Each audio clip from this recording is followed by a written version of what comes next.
If you want proof that the 2024 election is like no other before it, with a Republican primary dominated by an ex-president who has centered his candidacy around his legal woes, look no further than what is happening today.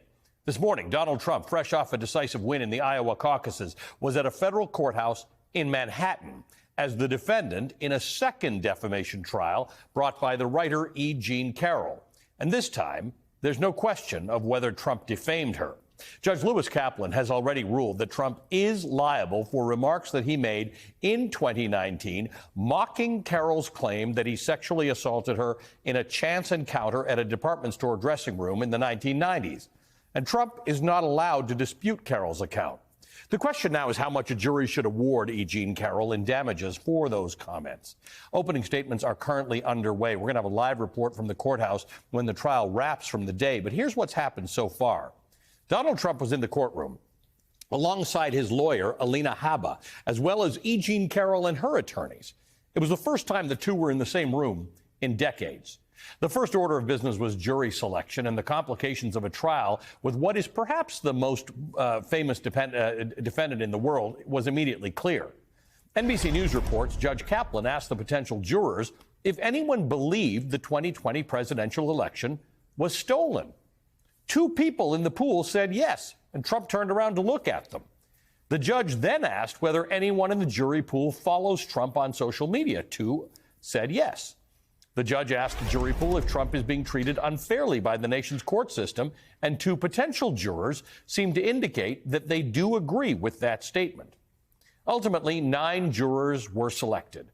Attorney Sean Crowley is delivering opening statements for Carroll. NBC News reports this, quote, Crowley said that in 1996, Trump sexually assaulted Carroll in an empty department store. Crowley said that the sexual assault has been proven by a separate trial 25 years after the incident happened. Carroll's attorney recounted that Trump said that he had no idea who she was, accused her of lying to make money, and threatened her. Trump was president at the time, Crowley said. He had the world's biggest megaphone to attack Carroll. He said that every statement from Trump was an outright lie, which he said has already been decided and proven by 9 jurors. And that's where we start today with former top prosecutor at the Department of Justice, Andrew Weissmann. Also with us, First Amendment scholar and senior visiting research fellow with Columbia University, Ronell Anderson-Jones, and MSNBC host and legal analyst, Katie Phang. Welcome to all of you. Thank you for being with us. Katie, let me just start with you. These are complexities in jury selection that I hadn't really thought of with respect to an unrelated trial, the E. Jean Carroll trial. Why did Judge Kaplan ask those jurors those questions?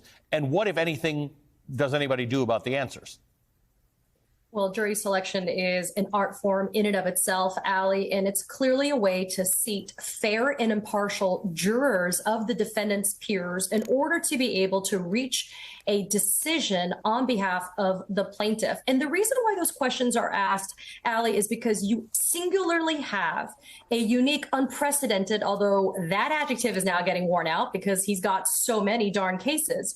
But you have a situation where you have a unique defendant. It is Donald Trump, former president of the United States. And that is why it's important to basically screen out those jurors that have predetermined the outcome of his liability. But the funny thing is, as you just explained to the viewers, his liability has already been determined. It's only left for this jury to decide the amount of damages to award E. Jean Carroll. But it doesn't mean that Judge Kaplan has to completely ignore the screening process. It doesn't mean that he has to ignore the fact that you still have to sit fair and impartial jurors. So in the jury selection process, you can strike jurors for cause, that's one thing, or you can take peremptory strikes. For cause challenges when you're doing jury selection is because that juror cannot be fair and impartial. And based upon the answers provided by a prospective juror, that could result in him or her being stricken from a jury. And that is why jury selection, if you ask any trial lawyer, is sometimes more important than the actual presentation of the case itself. You're not going to have one of those spectacular Perry Mason style moments anymore in court. Jury selection is really the critical component of getting a case done, because usually by the time a lawyer gets up for opening statements, a juror has pretty much decided this case. Andrew, talk to me about what you do about that, because we have as consistent polling shows, we have a huge number of Americans who think, thanks to Donald Trump, that the 2020 election was stolen, that he's being persecuted and prosecuted by both the justice system and his political opponents. What do you do when that starts permeating juries when the trial is not actually on that topic?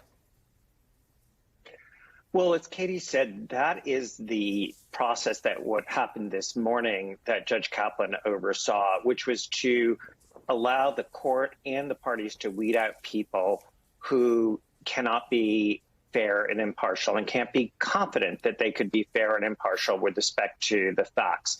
That means that they have to, A, weigh the facts only in terms of what happens in the courtroom, and B, follow the law that is set forth by Judge Kaplan. Here, that will include the finding of liability, so that they are only determining the amount of damages, compensatory damages and punitive damages. And I will say this is, so I think one way to look at this is that we've heard Donald Trump make lies about the election, about E. Jean Carroll outside of the courtroom, but inside the courtroom, lies tend not to work. And the claims of victimhood that happen outside of the courtroom have not been working inside the courtroom. And so, for instance, just this morning, Donald Trump was on Truth Social continuing to make statements that repeat what E. Jean Carroll says was defamatory. And that happened even today. That's reminiscent of exactly what Rudy Giuliani did in his case, where he was being sued for defamation. That might be a fine strategy politically, but in court, I think that those kinds of statements, which have already been brought to the attention of the jurors in this case, are going to backfire in the same way they did when Rudy Giuliani thought it was a good strategy to make these kinds of statements on the first day of his defamation case. So, yes, we worry about it in the political sphere, but in the court of law, as Katie knows, there is a very different thing when you make those kinds of false statements. Ronell, there's the legal argument in the court. There's the political stuff that Andrew Weissmann was talking about that happens outside the court. But there's also this middle ground that Trump employs, that Rudy Giuliani did to some degree, but that Donald Trump employs, and that is the undermining of the legal system. The idea that it's probably not going to go my way, so I'm going to use my bullhorn to tell everybody how rigged the system is. Yes, and I think that part of what's going to be very interesting about the next couple of days is that we're really dealing with this new flavor of libel litigation that is trying to figure out how to deal with defendants that seem almost impervious to deterrence. And so we have to figure out how to map our old libel law principles onto these new frameworks that are very different than what we've expected. We know that this defendant hasn't really been strategizing this as a libel law matter, because the sorts of decisions that you would make if you were strategizing this as a libel law matter are not the kinds of things that we are seeing here. You would not, if you were strategizing this as a libel law matter, go on national television to repeat the lie right after a $5 million verdict declaring it to be a lie. And you wouldn't lean in and double down on social media and express your ill will towards the plaintiff. And you wouldn't suggest that you would get on the stand to contest things that had already been decided by a jury. Those are all actually the opposite of the kinds of incentives that we would ordinarily think would happen in a libel case. And what we see these sets of recent defendants, Giuliani and now Trump, really making different kinds of calculations here. They see that they're facing staggering and historically significant potential punitive damages. And rather than trying to staunch those damages, they're sort of leaning into the lie and seem to be making more public-facing strategy decisions about trying to set up a mechanism for weaponizing the ultimate verdict when it happens.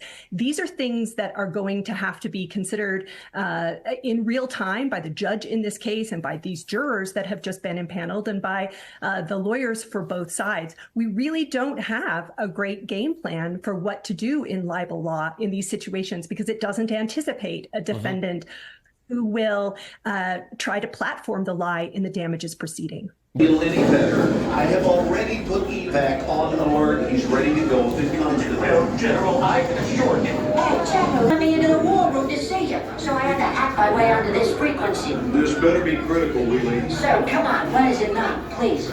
Okay, couple of things. I'm running low on the dough. I was thinking about taking a couple of months sick leave, maybe starting today. And, oh yeah, I intercepted a transmission from Megatron. Then send it through. Yes, sir, right away, sir. And so I'll assume that we're good on the other stuff. This is your last warning, insects. Relinquish what remains of the Allspark. So who's the insect? You? What? Who's the insect? Protect you. They were defeated on our world, and we will defeat them here. This was just a diversion. Security, please bring him up. Rabbit, she's already inside. Deeds! Give me an update on that reserve. Boss readiness. What was his name? Evac, sir. Right, evac.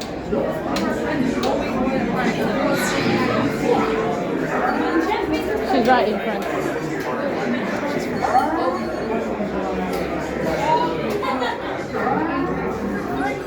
We are facing a heavy sustained attack.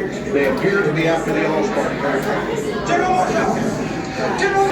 We need to evac immediately. Evac everything.